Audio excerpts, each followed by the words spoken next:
Is learning Blender worth it? Now, nothing I say in here is going to be pro or anti Blender. It's pretty obvious that I'm a Blender user and I prefer this software, but I want to give you an objective standpoint, especially if you're a beginner, so you can make a decision as to which software is right for you. Now, first of all, when I say is learning Blender worth it, I'm specifically relating to is it worth it learning Blender as opposed to other software. You have tons of other options available to you like Moy 3D, Maya, Plasticity, Max, SolidWorks, tons out there. You get the idea. And I always get comments from people, especially recently, asking about other programs like Plasticity. Here's the deal, guys, and the answer is as simple as the question. Use what software makes you happy. I enjoy Blender, and I've used nearly every other software in the book, and I just prefer Blender overall. I think it's the best one. Literally, our entire business is Blender related. That's why we have Blender Bros as our brand. Now, with other software like Plasticity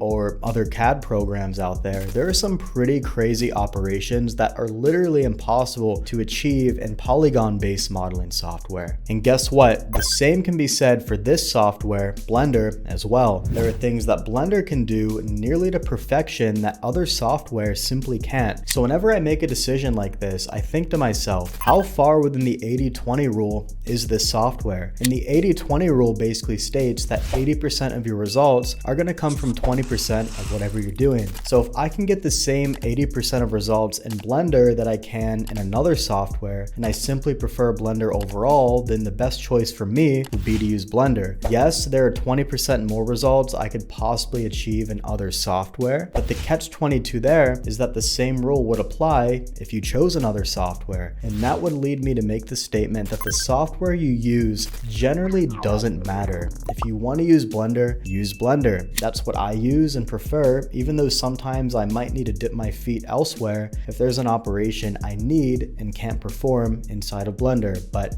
that's generally pretty rare. Now, if you want to use a program like Plasticity, use Plasticity. I've been tinkering in it recently and it's pretty cool, and it can do some pretty insane operations that Blender simply can't. But on the same card, there are a lot of features in Blender that I simply prefer to use. I see so many people get caught up in this question of which software do I use, and guys, it rarely matters or makes a difference. If I'm a shitty photographer, buying a high-end DSLR is not going to make me any better.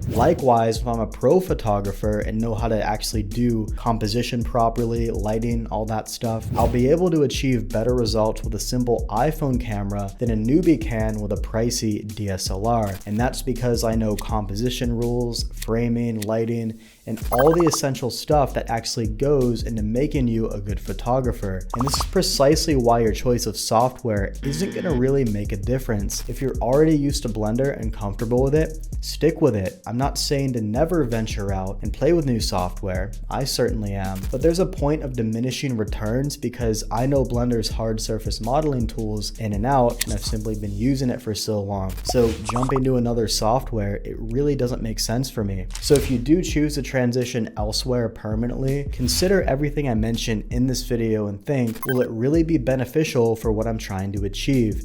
And generally, the answer is no. So back to the initial question, is learning Blender worth it? And the answer is obviously maybe. If you have zero experience in any 3D software, play around with the different ones and see what you prefer. However, I still think Blender reigns supreme in terms of accessibility and quality. It simply hits all the nails on the coffin for 99% of people. Plus, there's no barrier to entry given that it's free and you can try it out with the only thing at stake being your time. If you have more experience in another software and want to transition to Blender, consider the points I made in this video and think whether or not that's a good decision. As you can see, the answer isn't so cut and clear, but now you have the ability to make a logical decision which will fit your interests best. Pretty quick video today, but I hope it helped. Head over to blenderbros.com, check out some of our resources for hard surface modeling and Blender, plenty of stuff over there. Thanks for watching, and I'll see you soon.